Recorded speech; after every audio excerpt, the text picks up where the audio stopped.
Welcome to the Murray City Municipal Council meeting for October 20th, 2020. I have a statement I need to read and then we'll continue on with our meeting. Public notice is hereby given that this meeting will occur electronically without an anchor location in accordance with Utah Code 52-4-2074 due to infectious disease COVID-19 novel coronavirus. The council chair has determined that conducting a meeting with an anchor location presents substantial risk to the health and safety of those who may be present at the anchor location because physical distancing measures may be difficult to maintain in the Murray City Council chambers. Okay, the public may view the meeting via the live stream at www.murraycitylive.com or at www.facebook.com/cityutah. And we will have citizen comments as well as a public hearing. So they may be made by having them read into the record by sending an email in advance or during the meeting to city.council@murray.utah.gov. And the comments are limited to less than 3 minutes. Include your name and contact information. So again, welcome. All council members are present, and I'm Diane Turner. I'll be conducting. So the opening ceremonies, we will have a Pledge of Allegiance, and I've asked our attorney, GL Critchfield, to do the honors. GL? Thank you. I pledge allegiance to the flag of the United States of America and to the republic for which it stands, one nation under God, indivisible, with liberty and justice for all. Thank you so much, GL.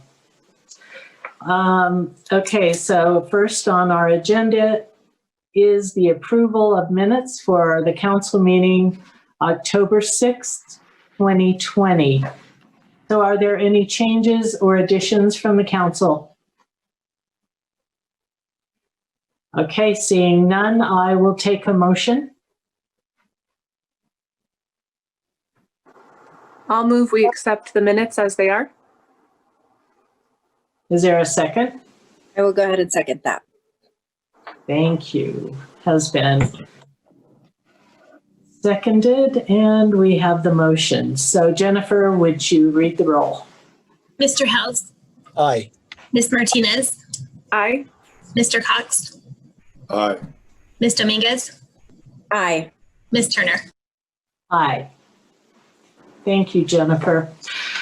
All right, next is special recognition, and it is a report from 2020, Miss Murray, Sarah Nelson, and welcome 2021, Miss Murray, Kylie Cooper.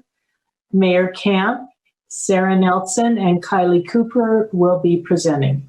Mayor? Thank you, Madam Chair. It's a real privilege to have these two great young women here with us tonight. As I mentioned to you last meeting, the Miss Murray Scholarship Competition was held on Saturday, September 12th at the Murray Amphitheater. And at that time, we got to have the opportunity to pay tribute to Sarah, who has done an outstanding job representing the city and the community during 2020. It's been a very interesting year, 2020, and a lot of the things that Miss Murray in the past has been able to participate in, 2020 made things a little different. But that being said, Sarah has done an outstanding job making the best of this situation, and we're looking forward to hearing from her tonight as she reports on her year. And before you do, Sarah, I just want to mention to you that ordinarily we would be presenting you with a little gift, and so I'll just show you, and then we'll get it to you later.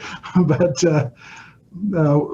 we be proud to present you with this mayor's recognition of outstanding service for our appreciation for your service to Murray City as Miss Murray of 2020. So we'll be getting that to you.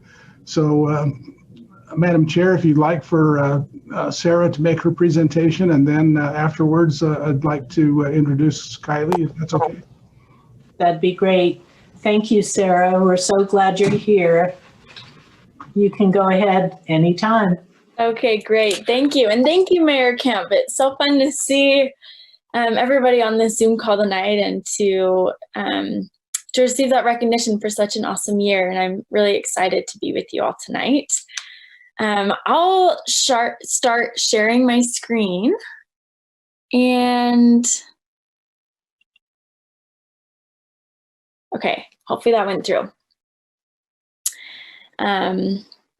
All right, so this is the presentation on my year, and like Mayor Kemp said, it's been a very interesting year to try and navigate all the changes and setbacks that the coronavirus has given, and this role has been no different. As you know, Miss Murray is normally out in the community, visiting schools, hosting events, competing at Miss Utah, and there were a lot of different things that weren't able to happen this year because of the coronavirus, but I've definitely tried my best to make it as normal of a year as possible. So some of my accomplishments this year that I wanted to touch on was last December, I partnered with the Murray City School District and the University of Utah's Aspire program to create a science fair workshop. And this was the first time that anything had been done like this in the community before. It was received very well. We had a line out the door before it even started, and we had so much fun with our mad scientist and the University of Utah's program for providing lots of different hands-on experiments for the kids to do and just see that science can be fun. I'm not sure if you saw on my first screen, but my initiative that I promoted this year was Girls Let STEM Blossom Your Future. So it's all about promoting girls into science, technology, engineering, and math-related fields. Another fun element of this year was I was able to help judge the science fair, and the people that were in charge told me that there was definitely an increase of girl involvement in the program this year, and that was a really big accomplishment for me to know that was well received by the girls that I was trying to target with my program. It's definitely something that I want to keep doing, and I think we're going to try and do a virtual science fair this year. Another thing that was unique for me is I was able to present on Good Things Utah, and I was able to talk about the brand new Miss America that had been crowned, and she has a STEM-related initiative as well. And so it was really neat to just promote the platform, do some fun science experiments, and represent Murray on live television. I was also able to host a Children's Miracle Network fundraiser as a princess party, and I was able to help raise around $1,000 for local Children's Miracle Network hospitals, and involve lots of different Murray businesses to support and donate for the cause. And it was a very fun event that Miss Murray's enjoyed putting on. And there's a bunch of various city events that I loved, and these were just some of my favorites, but the tree lighting, the DARE graduations, ribbon cuttings, service to city members and Mayor Camp, speaking at the Martin Luther King Jr. Day celebration, the 4th of July service, and summer concerts. This was my little miss, Peyton Milburn, and we had an absolute blast together. So these were just some of our events at ribbon cuttings, DARE, the tree lighting. I don't think it will ever get old for the Miss Murray to be able to have a front row seat with your name printed on it, and to sit next to Mayor Camp. That was always a treat that I'll always love. And I'm sure you're curious what's going to happen with the Miss Utah competition, but I will be competing next June, and it will be part of a 2020 and a 2021 blended class. So Kylie and I will actually be competing together for the role as Miss Utah. So that's a very, very unique situation this year. That bottom picture is a picture of the 2020 class, and my talent is classical piano. I just want to give Murray City the recognition for what you have done for me and for the Miss Murray Scholarship Organization. None of this could happen without the support and the scholarship. And I know that from our organization to yours, we are so grateful and so gracious for the scholarships, the city involvement that you give us, and just being such a great support to the program. I will always look back on this year with fondness, and I'm so excited to represent Murray next June at Miss Utah.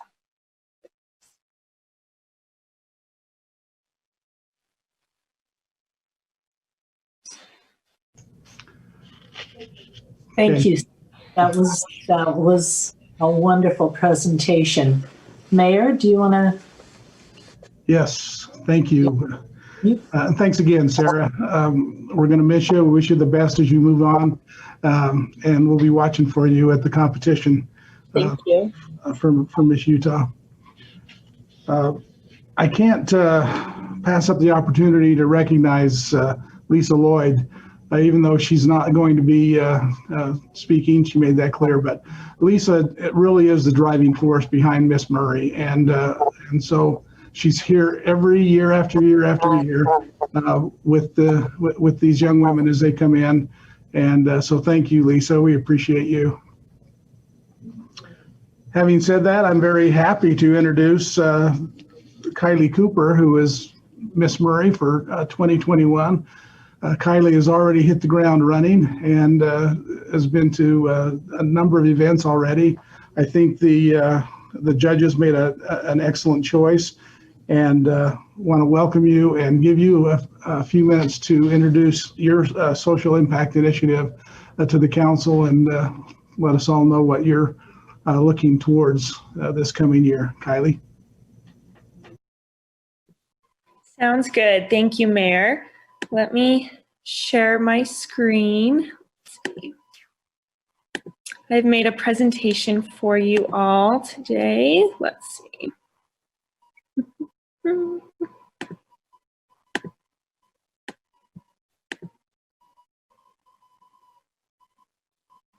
All right. Let's see. Okay, there we go. All right, can you all see the presentation? Okay, here we go. So I am Kylie Cooper, your Miss Murray 2021, and I am very excited to be able to serve Murray City this year. And my social impact initiative that I'll be promoting is End the Culture War through Promoting Unity. So I wanted to let you know a little bit more about me first. I am forever a Murray girl. I was born and raised here in Murray for most of my life, and both of my parents are also Murrayites as well. I grew up doing the Murray Community Dance Program, where I gained a love of dance that continued on into high school, where I was a member of the drill team as a Spartonian. And I also played tennis in high school, was a MAG officer, and loved being involved in the school. There's also a photo here of my parents and two of my sisters and I at the Centennial Ball that the high school held a few years ago in order to celebrate Murray's 100th year, which was very fun. After high school, I went to Salt Lake Community College and received my associate's degree in general studies and graduated. Kylie, are we supposed to see the pictures? I'm still seeing my plans as Miss Murray. Me too. I'm not seeing. I hated to interrupt you. I just No, don't you're want to good. miss all your great pictures. Let's see. Is it working now? No? Okay, let's No, still on the. Try clicking your present mode. Then you can go and thumb through. let's try that. And then share it again. Okay. It's okay.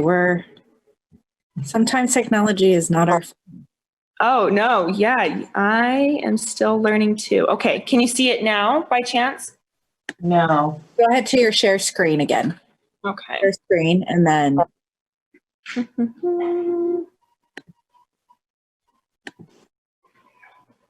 Yeah. Okay.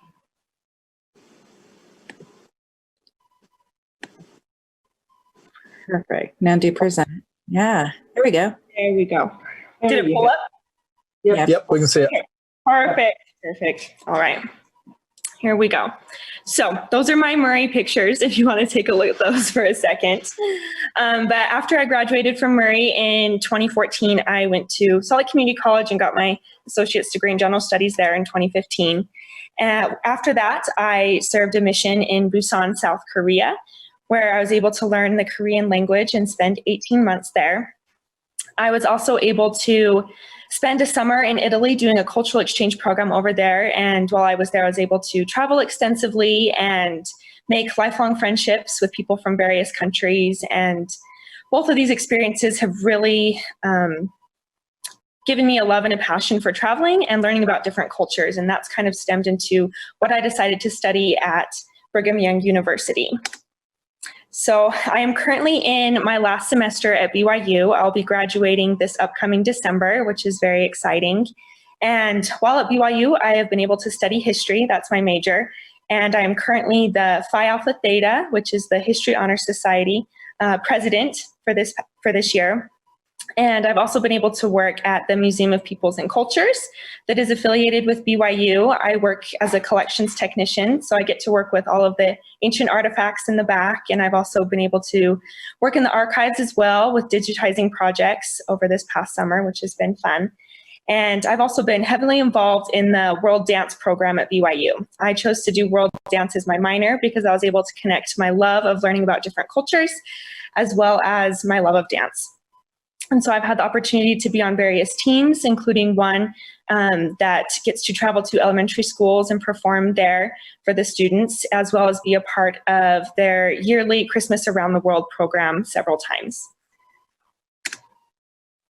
So this next slide is just a little bit more about the Miss America organization. I just wanted to give people a little bit more detail about what the Miss America organization is all about. So as a local title holder, as Miss Murray, I am a member of this organization. And it's a unique program that's a year-round opportunity for us girls to earn scholarships, to grow our networks, to learn valuable skills, including career skills, and to make a difference in the community. And this year, the Miss America organization will be celebrating 100 years. So I'm very excited to be a part of that special centennial celebration this upcoming year. And the two most important things for me out of this have been scholarship and service. With the $3,000 that I won this past September, I'll be able to pay off half of my student loans that I accrued at Brigham Young University, and I'm very grateful for that. And I'm super excited for all of the service opportunities that I'll be able to do as Miss Murray, volunteering here in the city for this next year. And this is just the motto for the Miss America organization, which is preparing great women for the world and preparing the world for great women. So a little bit more about my social impact initiative. It is called End the Culture War Through Promoting Unity. And it stems from the fact that we live in a world filled with people from various backgrounds, races, cultures, and religions. And it's something that makes the world very beautiful. On the other hand, it can also cause a lot of friction. One of the issues in our society right now is that we've become too polarized in our opinions. And instead of compromise and trying to see someone else's point of view, there's too much hypocrisy, criticizing and blaming others, and judgment of different ideologies. My focus as Miss Murray will be to end the culture war through promoting unity. I wholeheartedly believe that when we try to understand where people are coming from, we'll be able to better embrace our differences, and we can work towards more respect, tolerance, and unity within our community. We're all humans craving connection, validation, and understanding, and I think that through trying to unify ourselves, we'll be able to do this. So this is what I'll be implementing into the city this year. And I have only been Miss Murray for 5 weeks, but I've already had the privilege to do quite a few things. My first one was being involved in Spartan Spec this past fall. That was fun to be able to cheer on the students there, even though it was a little different. We were outside on the football field this year instead of inside, and not as many people could attend, but it was a very special ceremony that was a lot of fun. I've been able to meet with the Murray High School Politics Club and talk about voter registration and the importance of voting this year, as well as we just did a Spartan Vision segment this past Monday that will air tomorrow about voting as well. I was able to meet with the Murray Youth City Council and discuss some of the activities for the upcoming year, how I can help, how we can be involved. I was able to be involved in the Mascot Miracle Foundation parade in Harriman City, where this picture right here is of me and a boy that I went to school with. His name is Dustin, and I was so excited to see a fellow Murray person there at the parade, and he was excited to see me too. I've also been able to make cookies with my little miss, and we were able to give some to the mayor, which was super fun. And like Sarah, I've also had the opportunity to be on Good Things Utah, and I got to talk about my platform as well as perform my talent, which was a Bollywood dance. And that was quite entertaining. And I've also been to several ribbon cuttings already, as well as I've been able to put out a video for the city about a project called Art Heals, the Jingle Dress Project, which is something I'll talk about a little bit more in just a second. So it's been fun to be involved with so many things already. But here is just a short list of some of my plans as Miss Murray. One being that I would love to be involved with the planning and help host the Multicultural Assembly this year at Murray High School. I also plan to do a princess party like Sarah did in order to raise money for Children's Miracle Network. And I want to do a monthly cultural awareness video series. So that is something that the Jingle Dress Project was a part of this month. We put that video out last week, and it can be viewed on my Instagram, on the Miss Murray Facebook, or the Miss Murray YouTube page. And so the point of those series will be to highlight different cultures or people from various backgrounds and kind of teach us how we can better respect and appreciate different cultures. And I've also worked with the student government diversity leader already at the high school, and we have a lot of fun activities for this upcoming school year planned. I'm also really excited. The mayor invited me to be a part of a diversity project here within Murray City this next year. So I look forward to joining in on that as well. And for the younger students here in Murray, I want to promote cultural awareness through activities like story and dance. So these are just a few of my plans that I have for this next year. And much like Sarah's, I'm sure my year will be very unique as well. We're going to have to find ways to stay socially distant, to do things through Zoom. But I think we're all learning to be flexible, and I am more than willing to do whatever it takes to serve the people here in Murray, and I'm quite excited for this opportunity. So thank you.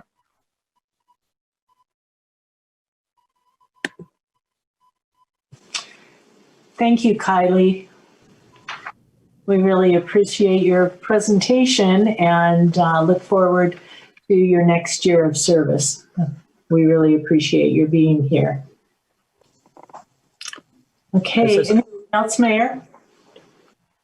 I just wanted to again thank Sarah and Kylie and, for being here, and thank you, Council, for allowing the time for them to make the presentation.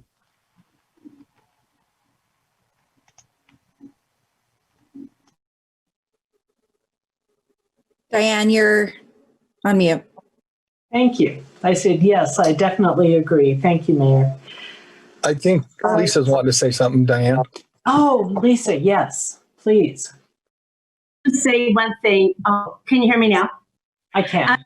I will just say one thing. I do want to thank the mayor and the city council, who have been wonderful supporters of our pageant, which we now call a competition. But for many, many years, you have supported us, and we are very grateful for that. We couldn't do what we do, obviously, without the money you give us for the scholarships. So thank you very much for that. That's it. Diane, can I say something? Of course. Lisa, thank you. You've been wonderful, and I know these young women appreciate you. I can tell by their smiles. Sarah has obviously worked with you quite well, and I can tell of her gratitude. But thank you from all of us, and also Sarah, you were awesome. Thank you. for a great 2020, and you had a lot to go through, and you were wonderful, and you're a beautiful young woman, so thank you. And Kylie, I'm so psyched that you're on board, and what a great thing to pick as your thing of diversity. I loved it. I was sitting here and getting a little emotional as I saw some of the things, and Dustin, I couldn't believe I saw that young man next to you, and I thought, there's Dustin, and I can't remember his favorite character. Who's his favorite character? Cinderella. Say it again. Cinderella. Yeah, I was trying to think. And Diane, Dustin came and presented with his mother. He's hearing impaired, and he came and just, you probably remember from that, but awesome young man. But anyway, Kylie, we're excited to work with you. You're also a beautiful young woman, so thank you. Hey, Kylie, I was curious, who's your little sister? Oh, my little miss for the year? Yeah, little miss, uh-huh. Charlotte McConkey is her name. She's 8 years old and goes to Liberty Elementary. Awesome. Well, we look forward to working with you in the future as well. Thank you. I'm excited to be able to work with all of you. Thank you. Thank you, everyone. Okay, let's continue on. Unless there are any other from any other council. Okay. All right, our next is citizen comments. And if you have a citizen comment, I already mentioned it before, but I'll go over it again. You can send an email to city.council@murray.utah.gov. And comments are limited to less than 3 minutes, include your name and contact information. And next we'll have the public hearing, but for right now we're doing citizen comments. So Jan, do we have any citizen comments? No, we didn't receive any citizen comments. Okay, thank you. So we'll continue on to the public hearing. Let's see, we have one public hearing, and that is to consider adoption of one of the optional resolutions listed below related to the UAMPS carbon-free power project. And they are, the first resolution is approving the city's continuing involvement in the UAMPS carbon-free power project. The second one is a resolution authorizing and approving an increase or decrease in the city's development cost share under the carbon-free power project power sales contract. It's not easy. For the remaining first phase of the licensing period for the carbon-free power project and related matters. And then the third is a resolution approving to withdraw from the UAMPS carbon-free power project. And Blaine Hackey will be presenting. Blaine? Boy, that's a mouthful. Right. Thanks, Diane. You have 3 resolutions that you've just reviewed in front of you. I'm getting kickback on the sound. Are you guys getting kickback? If not, I'll just keep going. Okay. The 3 resolutions, one of the 3 that you passed tonight will change the direction of the power department, I guess you could say, for perhaps a decade. I hate to put the pressure on you, but that's kind of what we're looking at. And the reason why we're here tonight is because we have need of going out and looking for a new resource. We have got a coal plant that's 35 years old and will probably have another 10 or 15 years of life in it. We lose a small coal plant next spring, and we also have other needs for maybe looking for different resources. And one of the resources I bring to you has been this small nuclear project that we've talked about for years now. There are other options out there, but this one seems to fit pretty good. This is a UAMPS project, and they have titled it Carbon-Free Power Project because it is a resource that is carbon-free. It is clean environmentally as far as air quality and those types of things. They've been working on it for close to 8 or 9 years, and Murray has been involved for at least 5 or 6 years as we've reached this point.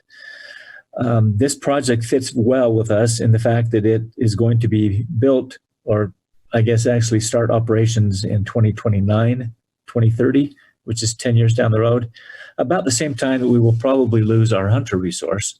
Although that date is out there, who knows how far out. We want to run that coal plant, in my estimation, as long as we can. We've paid the debt. Now let's take advantage of just the resource without the debt. I mean, it's a fairly cheap resource. But we need to have a resource to replace it somehow. On September 15th, I made a presentation to the Committee of the Whole. And we detailed, in fact, you gave me almost an hour, if not a little more, to detail the direction of the power department and some of the resources that we do have.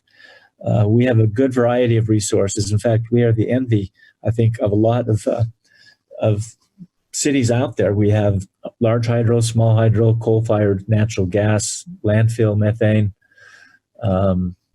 We have just purchased a large block of solar. So I think we have a good variety. And that's really good for a power department to have a variety of resources, and nuclear would be a good mix to bring into that. When there's a drought, you can't use hydro. When there's coal issues at the mine, you can't use coal. And so when you have a variety of resources, it kind of plays into a good, smart, utility-based operations. I thought tonight I would talk a little bit about my opinion of this resource, this small modular reactor, and I'll refer to that as SMRs. We've looked at it for, like I said, 5 or 6 years, and just the last 2 years, it's really hit on high burner stage. I've tried to weigh the positives and the negatives to this project, and I'm going to try to give you a balanced report tonight, and then get your comments, and hopefully the public has some comments too that will help you as you decide which of the 3 resolutions you're going to need. Now, we do have a deadline. Remember, October 31st, we have to decide as a city whether we stay in the project full as now, if we stay in the project with a reduced amount of commitment, or if we decide to drop out of the project.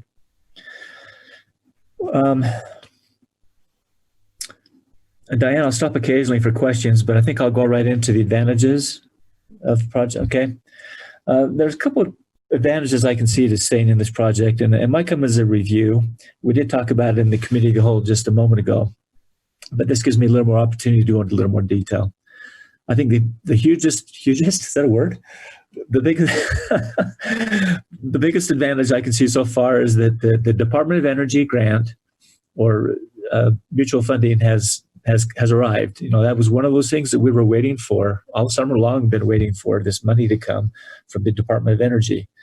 The Department of Energy is granting seed money or innovative money out there to different utilities and different vendors to try to get different resources built. And they have a keen interest in small modular reactors and other reactors and other types of energy plants. And so they have opted to appropriate $1.355 billion to the UAMPS group, which is a sizable amount of money.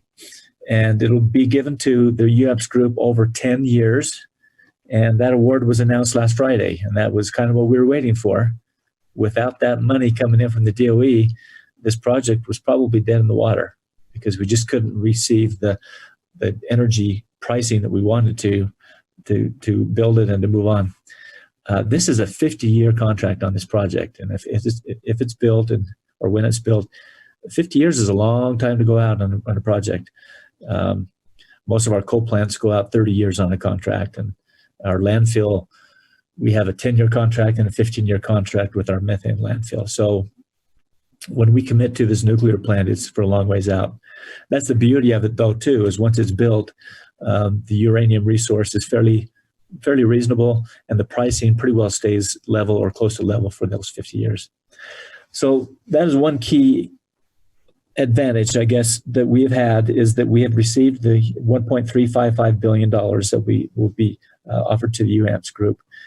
Now, we don't know if or when plant number 2 and plant number 3 or 4 is going to be built. We don't know where it's going to be or if it's going to be built with the nuclear capability. And we don't know if Department of Energy is going to be funding money for that or helping with the assistance cost on that.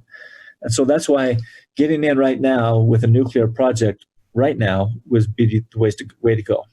I think we can take advantage of the DOE paying for 1/4 of the cost of the Idaho plant. And that's just like a gift, but that also allowed us to keep our energy pricing down to the $55 a megawatt hour using 2020 numbers. And that is very reasonable cost right now for a base load resource. Now, base load resource is something that we can run 24 hours a day, 7 days a week. If this plant would run, it could run 24 hours a day, 7 days a week, or it could run to follow load. In other words, one of the other advantages of this plant is that it can move up and down based on the renewables. Let's say a wind farm in Idaho or a solar farm in somewhere has a really good day of production and the wind's blowing and the solar is producing. We can back down this nuclear plant to match the renewable pricing. And when the renewables go up or down accordingly, this nuclear plant can, just with a governor twitch, you might say, can follow the load. That's a huge advantage to this. What that enables Murray to do is that we could go out and buy more renewables if we wanted to, because we have the base load backup in this nuclear plant. So it does open up new options to us as far as buying renewables. Another advantage to this plant is that UAMPS has been able to negotiate off-ramps. This is a project or contract that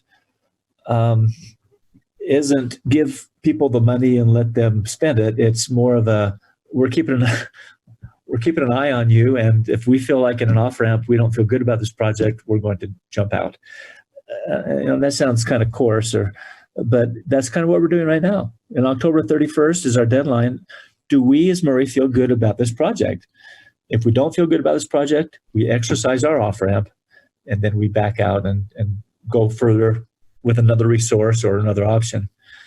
These built-in off-ramps allow the UAMPS people, cities, to mold, I guess, their load. As things go on, they can go up or down with their needs, putting more money in or more money back out. And that's key. That's a key fact that we have the off-ramps. Now, this off-ramp that you'll be asked to make a selection on is an off-ramp that will go from now until January of 2022, and it'll be a commitment of about $1.1 million to $1.4 million. That's not money out of our pocket, remember, but it's a commitment on our part. And when the plant goes to bonding, then that money will be moved into the bonding, and we will be paying for that. The money we're spending now, we'll be paying for that over the 50 years of the contract. So that's the commitment. Then there's another off-ramp that starts January 2022 and goes to April 2023, another 15 months, 16 months. And that's going to be another $700,000 commitment from Murray. All totaled, the 1.1 million plus the 700,000 plus the 300,000 we've already spent is about 2.1 million, 2.2 million. So that'll be the commitment that Murray is being asked to do to get us to construction phase, or at least to the bonding. That's about it. Now, as I mentioned in the committee of the whole meeting, the 1.1 million to the 1.4 million commitment you're asked to look at right now is going to be based on how many participant cities are still in the project come midnight, October 31st. Now, we hear rumor of some cities that are going to maybe drop out. Other cities are going to reduce their allotment or entitlement. And those numbers will change because as people drop out, the remaining participants will have to pick up the portion of the expiration fees, you might say. Any questions so far?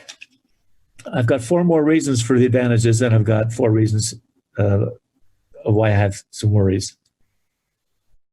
I say go for it, and then we. Okay, it might be a review, but here we go. The third reason I think is that it's based on the INL site. The Idaho National Lab site has a nuclear reactor on it already, and the personnel in Idaho Falls already has the expertise of being there. They've got Idaho Falls is a good support system. They've got transmission for our transmission lines. They've got sufficient water right now. It's a good site to have that, even though it's not in Utah, but it's a good site to have it there. The other option, or the other advantage, I think, to the project is that it is first-of-kind technology. This is a good and bad, but in this case, I think it's good because we were able to get DOE money to help push this first-of-kind technology through. Now, additional Department of Energy money, I don't know. It's probably not guaranteed. But for us to take advantage of the $1.4 billion, I think is going to be pretty sizable. The other advantage I think that we have of this project is we are well along the way as far as the Nuclear Regulatory Commission licensing. We're into it numerous years, into it hundreds of millions of dollars on behalf of the vendors. And so far, there's been no hurdles on the NRC funding, or actually not funding, but the process.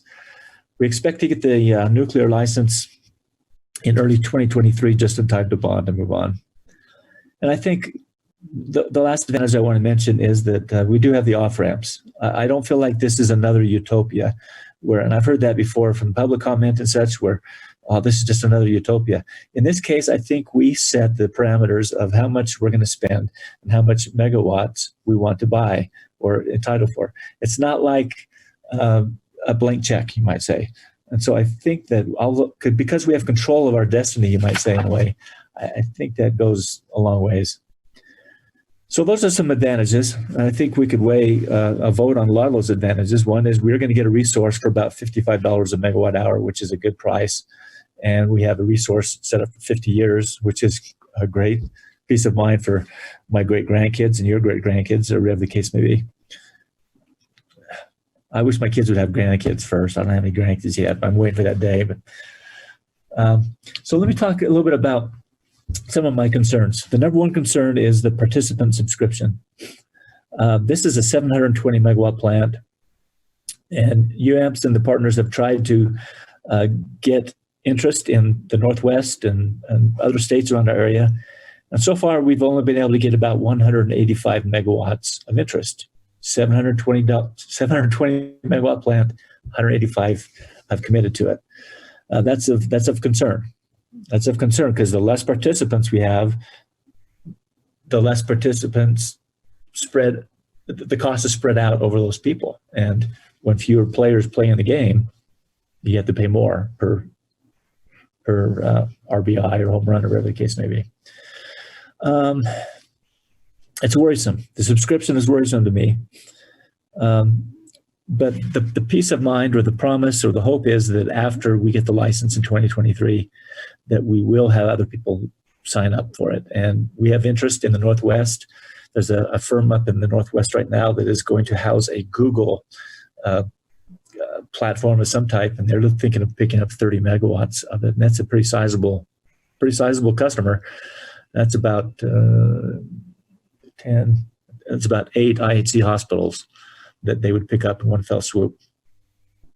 So the hope is that the subscription would fill, but the worrisome part of it is if it doesn't, then we are a participant that's going to have to push this through, and I don't know what's going to happen. It's a worry. Number two, of course, is the appropriations by the DOE funding. That's going to be yearly. Although we get the gist of the big chunk of the $1.4 billion the first 3 or 4 years, every year we're going to have to wait for congressional appropriations and hoping that the administration and the DOE will fund it, and they've promised they will. And track record is usually when they back a project like this, they will go through to the end. And DOE wants a modular reactor of some type build out there. We're not the only player in the game right now, NuScale, which is our partner. But there are other customers or other vendors out there that are trying to build small reactors as well. Just think what a small reactor could do in the middle of Africa. You take it out there on a truck, put it in the middle, and suddenly you have a power plant right there. Imagine what it can do to change the world. And that's kind of what they're looking for, not only just in big industrial or urban areas, is to put these modular reactors around the world and change the world in that way. So the DOE they'll come up with the money. I'm convinced they'll come up with the money. Number three, we do have partners. Our major partners are NuScale out of Corvallis, Washington, and Fluor out of Texas. To my understanding, those two partners have invested close to $400 million already in licensing project for this project. And that's a huge amount of money. They're not going to see it fall or fail. But there's always concern about partners and their strength. Right now, UAMPS has done their best to protect us from partnership failure, I guess you could say, or defaults or bankruptcies. And I think UAMPS has done their best to put guarantees in our contracts that even if we commit to the next exit ramp, we'll get our money back if we fall out of that. If the economic test of $55 fails, we would get money back from our vendors and our partners. So concern number 3 is our partners. How strong are they? Is NewScale and Fluor, are they strong enough to do this all the way through to the end? They're huge. Don't get me wrong, they're huge, but stranger things have happened.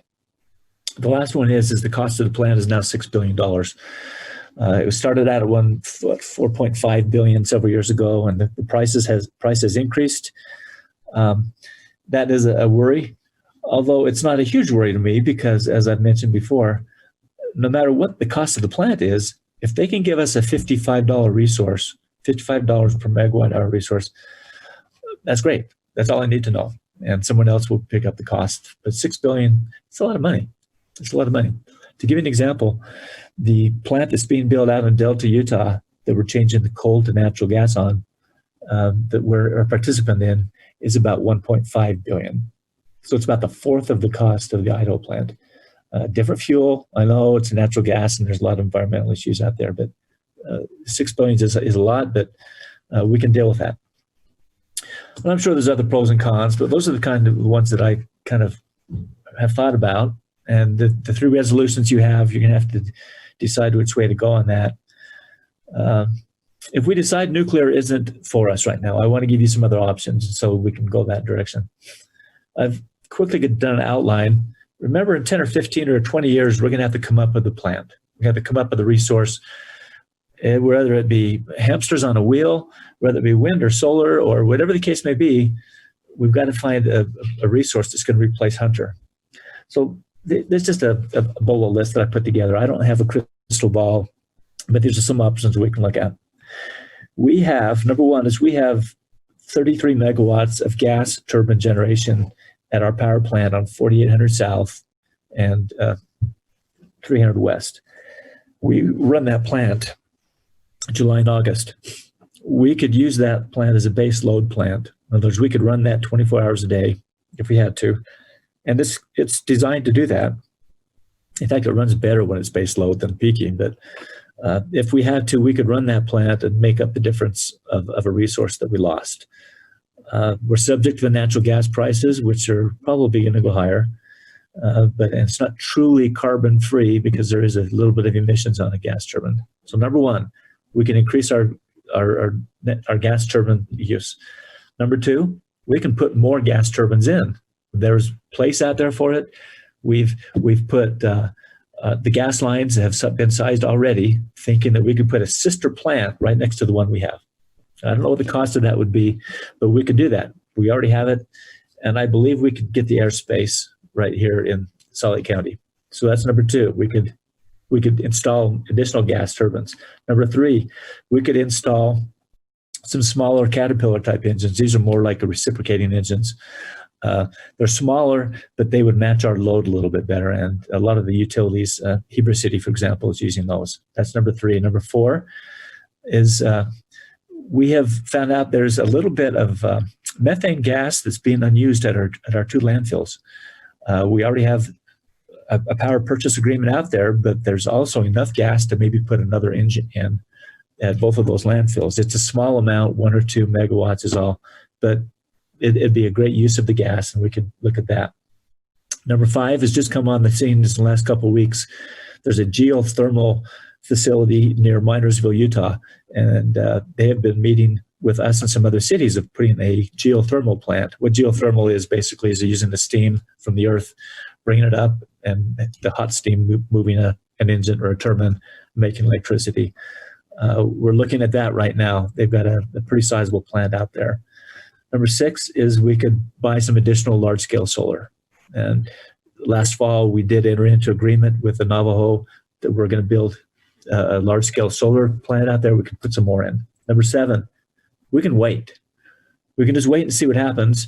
We can wait and see if the battery technology catches up.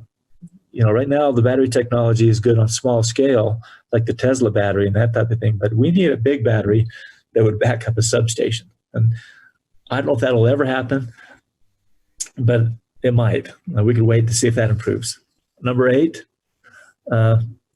once again, wait and see if this SMR takes off, if the small modular reactor, and we buy into the SMR at a higher cost later on.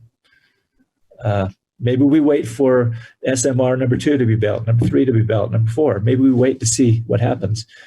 The wait and see is not maybe the way to go, but I think Murray is situated such that we do have the luxury of waiting just a little bit. I think we're okay with resources for the next 10 or 15 years. I think I can get by without any more additional resources with what we have. It's what happens in 2040 and 2045 that I'm a little bit concerned about. So the last one is we could use our IPP callback, which is our Delta coal plant. And we usually call that back on a seasonal basis. We're not using it right now because of the cost of it. And it would be higher than the nuclear, I would believe. And it would be higher than the market for the most part. But that's 39 megawatts of capacity that we have. And we'll have it for another 40 years. And we'll always have that. We can always call it back. It's kind of an interesting mix. So those are some options we can look at. There are probably others out there. But this is not the end of the world if we don't pass this or use this nuclear as our next option. God, would I want to have this project? Yeah, it's a pretty cool project. And the technology I'm not scared of. I think it's a safe technology. I've spent hundreds of hours looking at this project, and UAMPS has spent tens of thousands of hours. And I think you as a council and mayor, I know the mayor and I have met numerous times talking about this resource, and we've all spent lots of hours looking at it. I think UAMPS has done everything possible to protect us as participants financially. They've created exit ramps. They've formulated partnerships. They've offered guaranteed money reimbursements. They've sharpened their pencil at costs. And I think they've tried to make this as attractive as possible, but I'm concerned about the subscription rate. I'm concerned why others aren't signing up for this. And I do think they will. And we've been given an explanation by our UAMPS general manager that some of the people aren't signing up now because they're into long-term contracts that will expire later in the 2020 time range. And so 2027, when these contracts expire, these firms will come to us and sign in. It's a hope. It's a hope and a wish, but it's a probable. We need some big players in this project. I think this project is too big for UAMPS to push. We need an anchor tenant, I call it. We need a Dillard's and a Nordstrom's on both sides of this mall to push the mall. We don't have the big anchor tenants on this, and maybe they'll come. Maybe a Google will come in and buy 100 megawatts. We're not seeing that though. But I think we're 550 megawatts short. I'm really worried about that. We're promised that there'll be bluer skies and brighter days later on, but I don't know. I love the technology. I trust in the operations and safety of the plant. I just don't like the feel of the subscription level. My last thing before I turn it back to you, Diane, would be that when we look at resources, and Greg Ballon and I look at resources, he's my assistant, we look at several things before we, delve into it heavily. We look at price. We look at subscription level on a plant. We look at safety. We look at reliability. We look at environmental issues. We look at political issues, and these types of focuses. And you're not going to find a perfect resource out there. Something's always going to cause somebody to go hysterics. This project covers a lot of those. I just don't like the feel of the subscription level. And with that, I think each city right now, this week in UAMPS is formulating a plan like you guys will, like you council will. Each city looks at this project different though. We have options. Murray has options more than other cities. A city like, I'm just going to use a high growth city like Heber or Lehigh that have double-digit growth with their load. They look at this resource different than we do. They need plants, or they need a different mix of plants. Different city councils have different political reasons to buy plants too. And so every city looks at it differently. I think when you look at this from the Murray perspective, does it fit for Murray? And if it does, then let's move on. Let's either continue with the status quo of 14 megawatt commitment. Well, let's decrease it to maybe 5 megawatts. Keep our toe in the water, you might say, and then the cost will go down proportionally. Or if we think this doesn't fit for Murray right now, let's move on. Let's pass resolution number 3. Call it good. We tried our best, and let's move on. As I mentioned, Mayor and I have talked about this quite a bit, and I think he wanted to weigh in a little bit on some comments. I don't know at what time, Diane, would be appropriate for him to make some comments, but I really am worrisome about this project. I don't know if the council wants me to make a formal recommendation, but informally, I would say that this is not fit Murray's mold right now. We've got options. I would love to see this plant, though, but I just don't think the numbers are there yet. Thanks. You're on mute, Diane. You're on mute.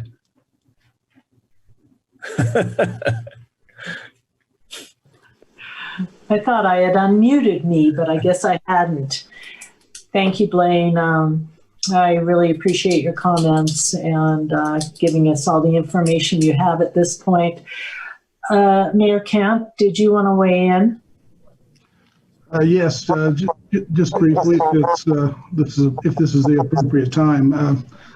I just wanted to say how much I appreciate the time that's been invested by our staff, by the city council, the city staff, all in evaluating this. I recognize that your decision tonight is not an easy one, but it is one of consequence.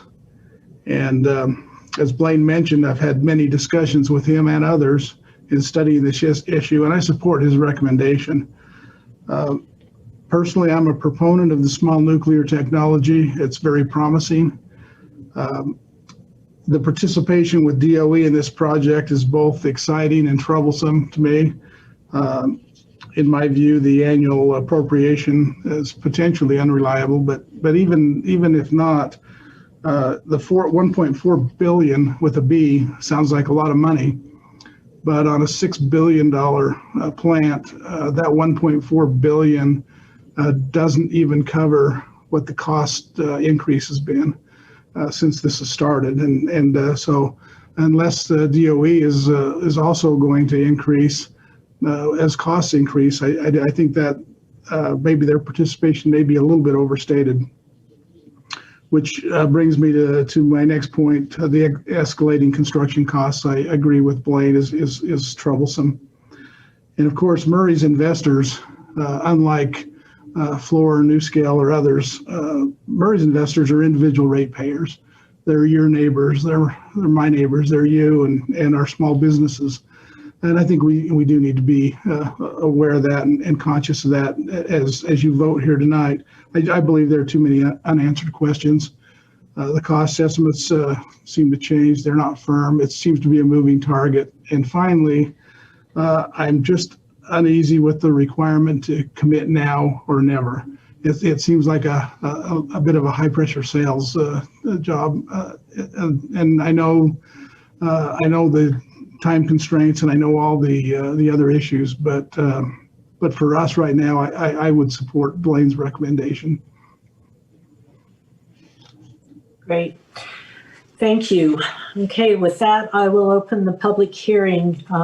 Jan, do we have any public comments? Yes, Diane, we have quite a few public comments, and I think that Deborah Higbee Siddiqa is here to make a live comment, and after she finishes, we have about 6 other comments to read. Deborah, you're muted. Unmuted. Thank you.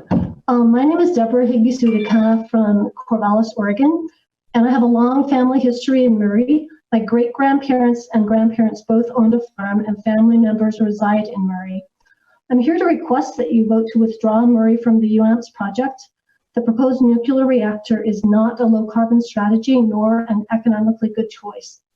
You'll be investing millions of dollars in an unproven project that will have a dubious return on investment that'll take away from investing in proven low-carbon strategies. in a study by the University of Sussex Business School, concluded that those wishing to reduce carbon emissions should invest in renewables and abandon any plans for nuclear power. In this study, they analyzed data from 125 countries over a 25-year period. The study also highlights several other papers which show that reliable 100% renewable electricity supply is possible, and that keeping nuclear in the mix hinders the development of renewables. The study provides evidence that it's difficult to integrate renewables and nuclear together in a low carbon strategy because they require two different types of grid. Because of this, the authors say it's better to avoid nuclear power altogether. And nuclear inevitably takes up resources and diverts attention away from other, simpler, and much quicker options. The recent $1.4 billion cost-sharing strategy from the U.S. Department of Energy is only part of the $6.1 billion cost. There are two key components of this offer. First, it's subject to ongoing congressional appropriations, and second, it's a cost share, not an award or grant. UAMPS and DOE have made clear the entire cost sharing is based on reimbursement. Thus, small communities will have to pay 100% of the cost and hope the federal government comes through with the annual appropriation every year for the next 9 or 10 years. The projected cost of energy is estimated at $55 per megawatt hour.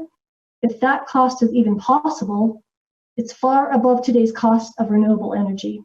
In addition, more than half of the project does not have new owners.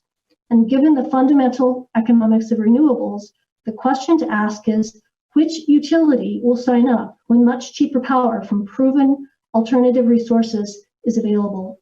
Therefore, for the sake of Murray's future, please vote to opt out of UAMP's nuclear project. Thank you very much. Great. Thank you, Deborah.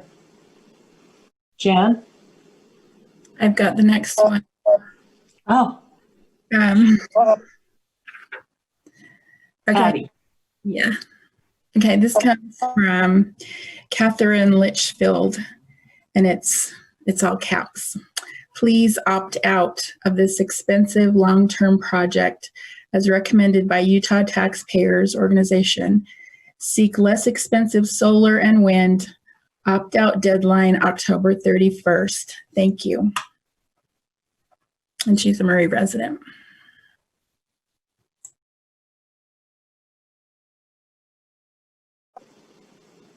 Okay, who has the next one?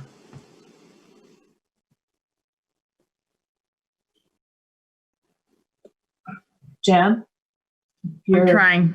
Okay. I had trouble unmuting.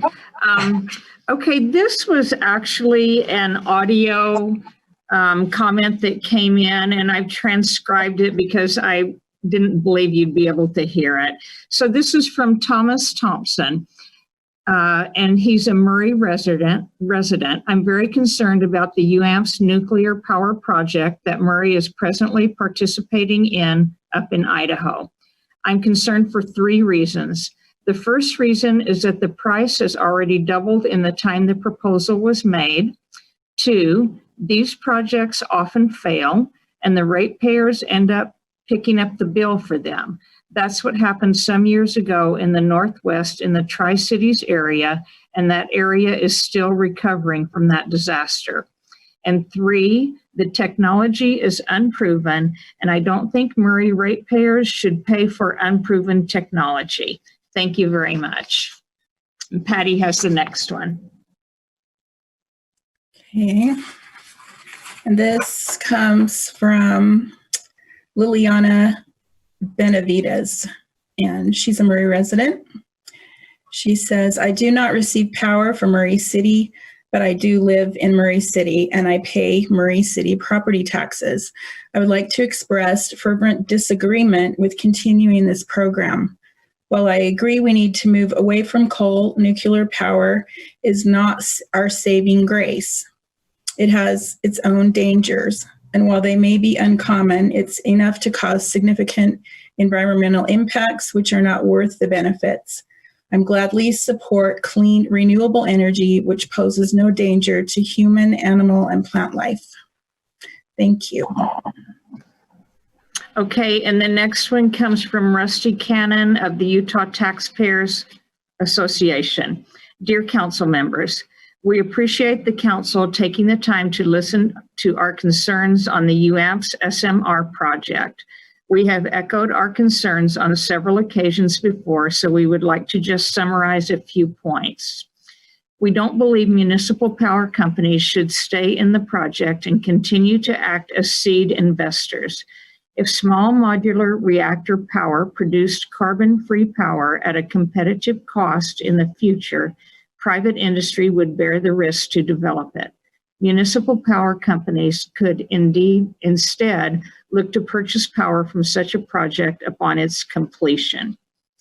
The recent announcement from UAMPS regarding the Department of Energy's cost share award of $1.355 billion does not change the projected costs or risks for cities that remain in the small modular nuclear reactor program. This appropriation from the federal government has always been planned on. Without it, the project would not move forward. Subscription levels to the project have been a key indicator of the project's appeal and potential success or failure. The project has been stagnant at 30% subscription for 213 megawatts for a long time.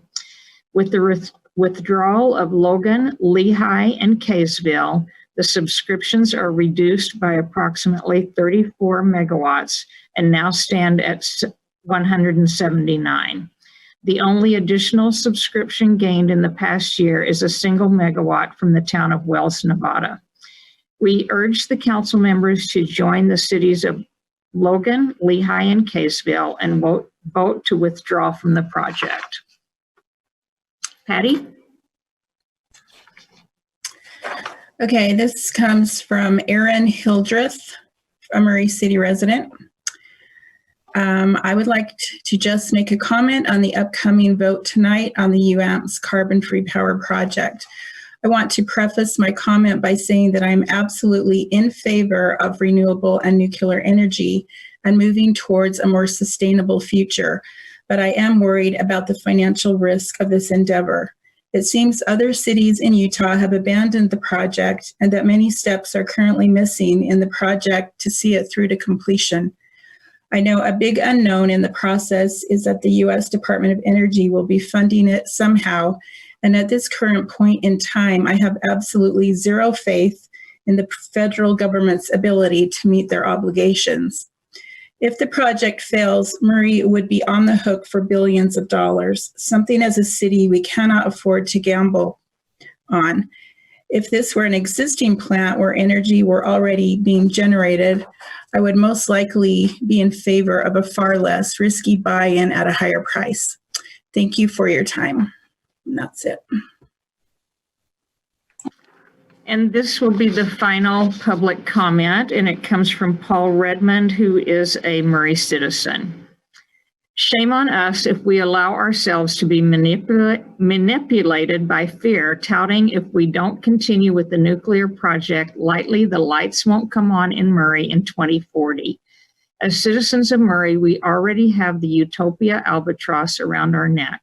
And now some of our leaders want to take a similar direction with the nuclear power project by using fear to sell it.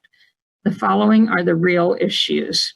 It is often touted the greenhouse gas emissions from nuclear power are much smaller than those associated with coal, oil, and gas, and the routine health risks are much smaller than those associated with coal. Often the attitude is, this won't happen to us. Nevertheless, there is a catastrophic risk potential for nuclear power. This potential risk will wipe out any of the benefits.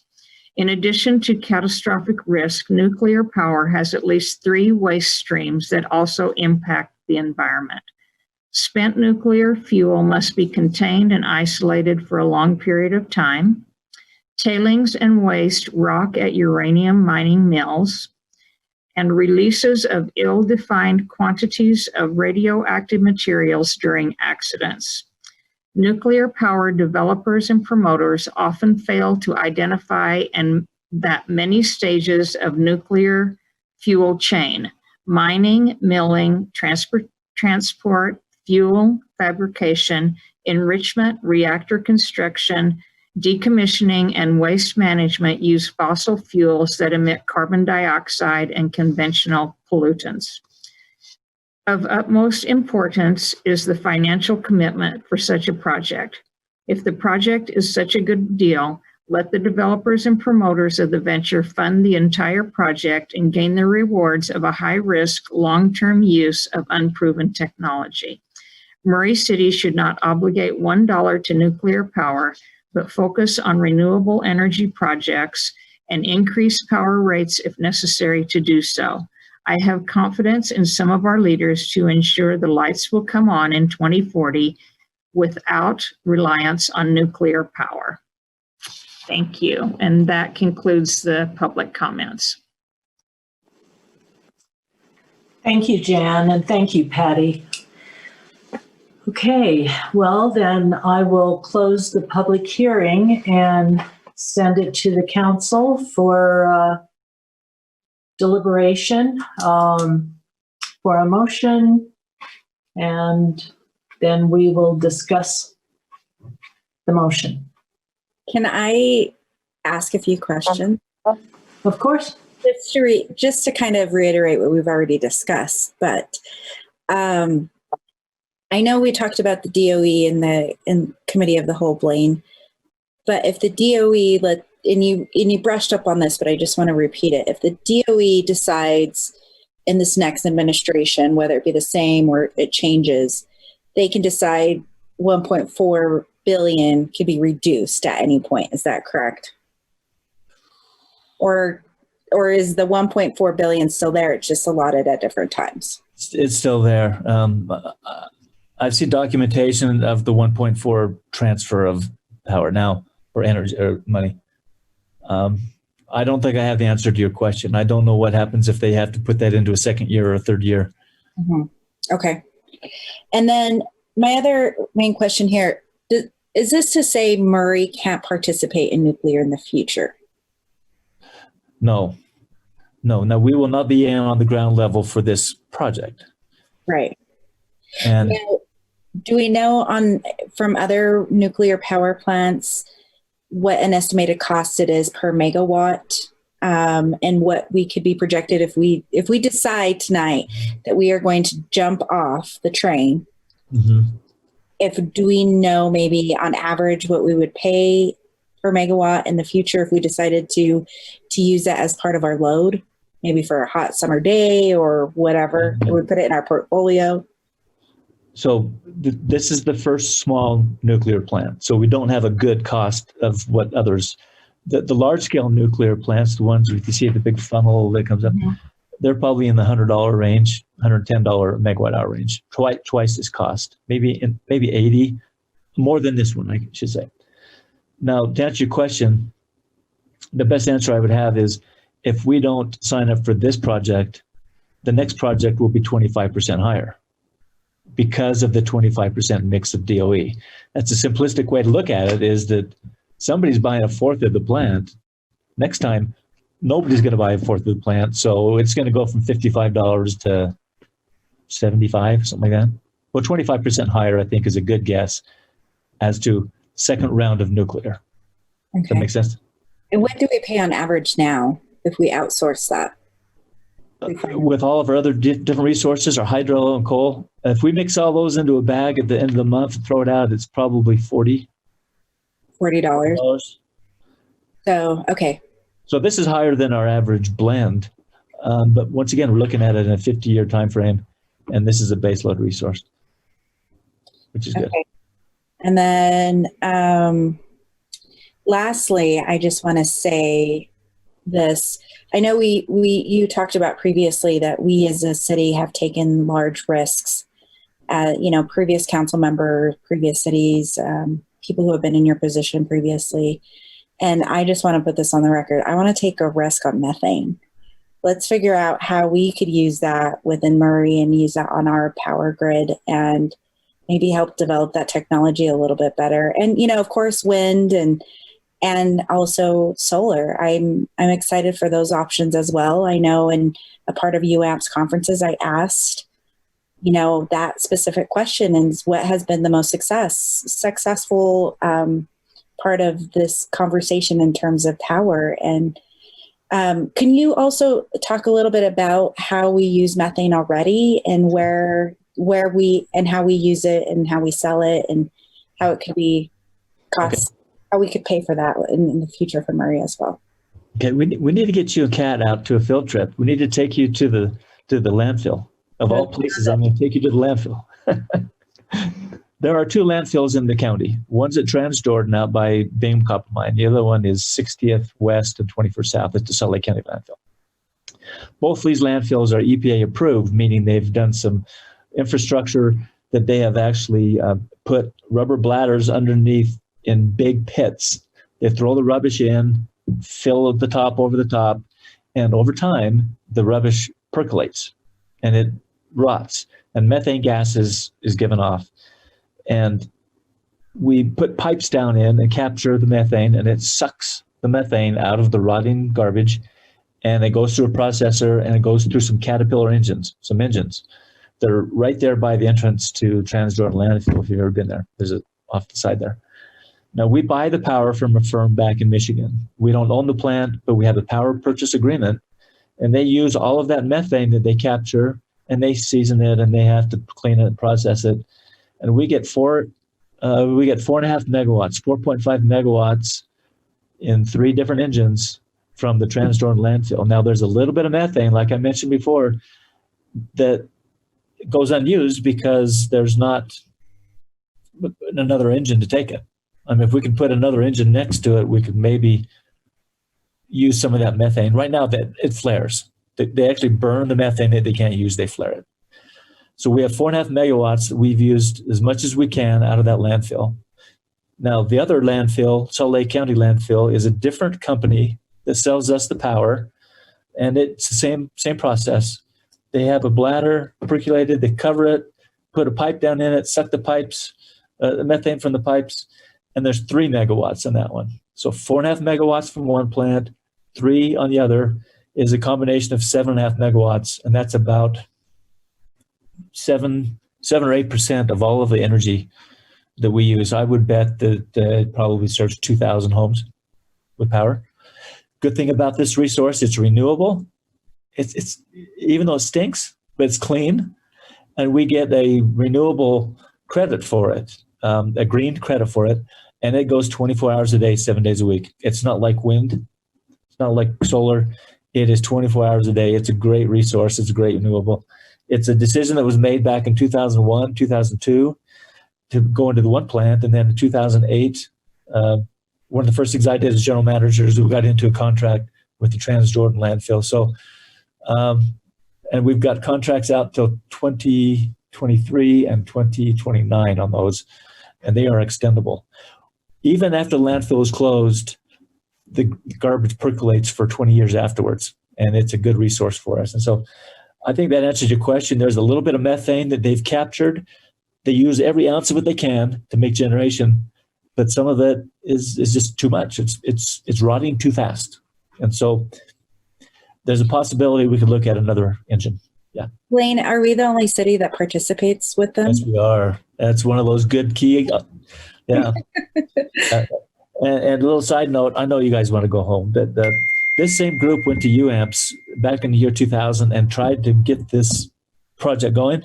No one at UAMPS even looked at it. The general manager at the time was Gary Merrill, and he followed the guy to the parking lot and said, you know what? Nobody else at UAMPS wants this, but come talk to Murray. And so we processed it. It took about a year to get it going. It was good. It's great. It helps the environment, gets rid of the methane. We make electricity and great stuff. So you took a risk. Took a risk. Let's take that risk in other areas too. I mean, I definitely let's look at cost at, and other, for our loads and other areas in the space that we do have within our city. I think, people who went before us knew that be an option in the future, and they created that space, which we are very lucky to have compared to other cities. And we're not growing as fast as other cities anymore. And so there's I think you're right in that we can make this choice and not be hurt by it because we have other backups. But who's to say we can't use it in the future when we can't put it in our portfolio? Meaning nuclear. Yeah, meaning nuclear. Yeah. And it would be at a higher cost, like the public comment was just made. Let's hold off, and maybe we have to pay at a higher cost, but we'll have it. Yeah. I think we're taking risks was all, but I think we're taking risks on the large scale solar that we had in Navajo. I mean, if the sun doesn't shine, we don't get anything. And the geothermal plant that I mentioned too, that's kind of. Well, even with solar, the technology for batteries is developing as we talk, and that could be something that changes for us next year. So there's so many opportunities that are happening really fast, and we're not the only city on the West Coast that are trying to figure this out. Right on. It's good comments. Thank you. Are there other comments at this point for Blaine? Diane, can I mention one more thing? I'm sorry. Of course. The methane that we talked about just a minute ago on the two landfills, that's our most expensive resource. That's not the cheapest resource. We pay $65 to $70 for that. We've paid it for 10 years. That was an expensive resource when we got it, and it's still our most expensive resource, but it's 24 hours a day, 7 days a week, and it doesn't really affect our rate base because we blended it with other resources that are lower. But I wanted to mention that the cost of methane plant that we have right now is going to be more than this nuclear. So if we're looking for cost alone,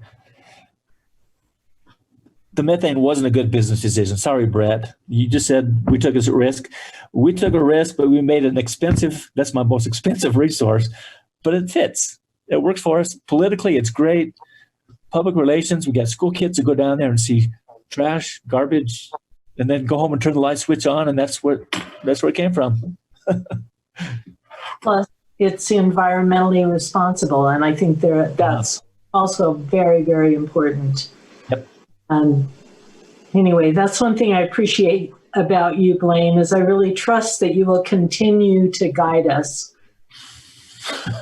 to responsibly, environmentally responsibly, cost-effective resources. So I think Murray Power is in good hands, and I really appreciate that. Thank you. Other comments for Blaine at this point? Okay, then I would consider a motion.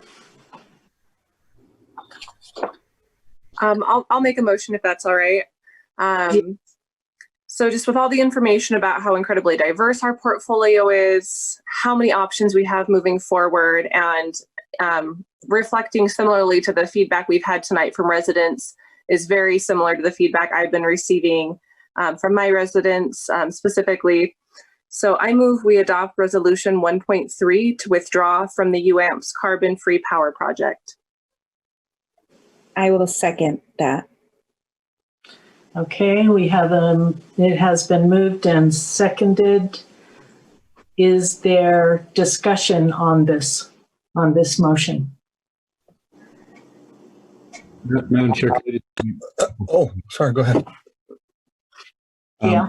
Look at the resolution date that needs to be changed. I will change that date. It's in number 3. And it has September 30th. That should be October 31st. I'll go ahead and change that. Oh, okay. Great. Good catch. And my discussion, thanks, Dan, for letting us do that. Just a comment that, thanks, Blaine. I said it in the committee of the whole. We appreciate you, and you made it a little, I mean, like I said, I've been going over this for a long time with you, and you kind of, well, not kind of, you made it a lot easier on me when your recommendation was not to move forward with it. So thank you.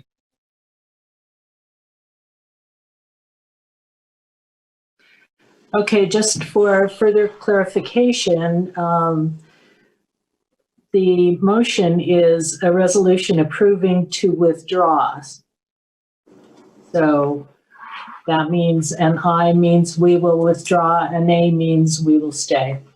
So Jennifer, would you call the roll? Mr. Hels, Diane, what did you say? I says that we will withdraw, nay Okay. says we'll stay in. Thank you, Diane, for that clarification. Aye.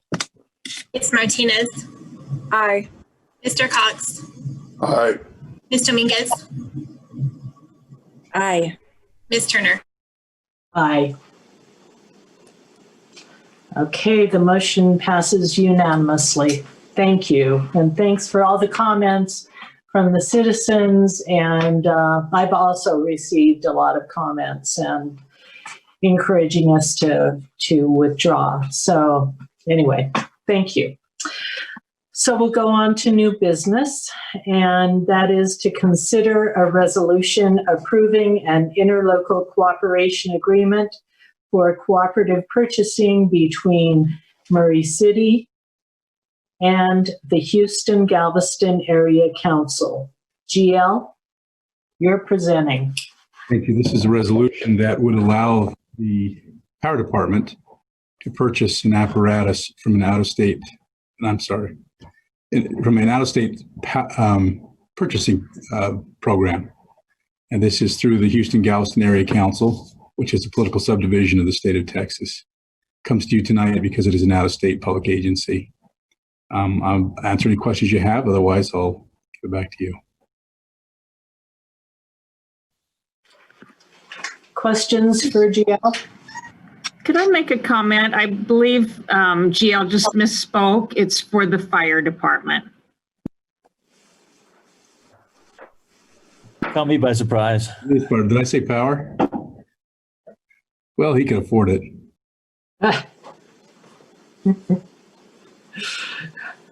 Okay. Thanks, Jan. Good catch. All right. So I would consider a motion. I'll make a motion that we consider a resolution approving an interlocal cooperation agreement for cooperative purchasing between Murray City and the Houston Galveston Council, Area Council. Right? I'll second. Great. We have a motion and a second. Is there discussion on the motion? Okay, hearing none. Jennifer, would you call the roll, please?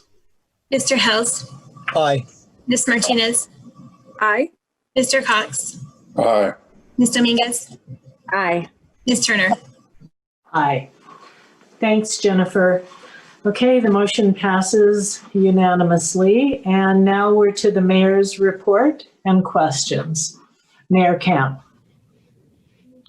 Thank you. I don't have anything to report this evening other than to remind residents to keep up with what's going on in the city on our city events or on our social media outlets, our website, Facebook, Instagram, and Twitter. And of course, we will continue to update the council every Friday with council communication. So any updates will be on there on Friday, but I don't have anything other than that this evening, unless you have questions. Okay, questions for the mayor from the council? I have a question. Do we know where we're at with capacity at IHC with COVID, or do we have any communication? I know recently there has been a spike within some of our zip codes here in Murray. So I'm just concerned with where we're at in terms of the hospital and also just the communication to our residents, just be safe. And where... I don't have that information off the top of my head, what the capacity is right now. Okay. And lastly, if we do hit that 15%, do we have a plan, Mayor, about what to do and how we are going to protect our staff and just even our city centers and that are open to the public? Yes, of course we do. We've been talking about our plan for months. We have we're following the guidelines and we're being very diligent. We'll be more and more diligent if we need to be, but we monitor our city employees. Yes. All right. Thank you, Mayor. Any other questions? All right, we are adjourned. Thank you, council, and thanks. Thank you, Blaine. Thank you. Thank you, everyone. Thank you, Council. Thank you.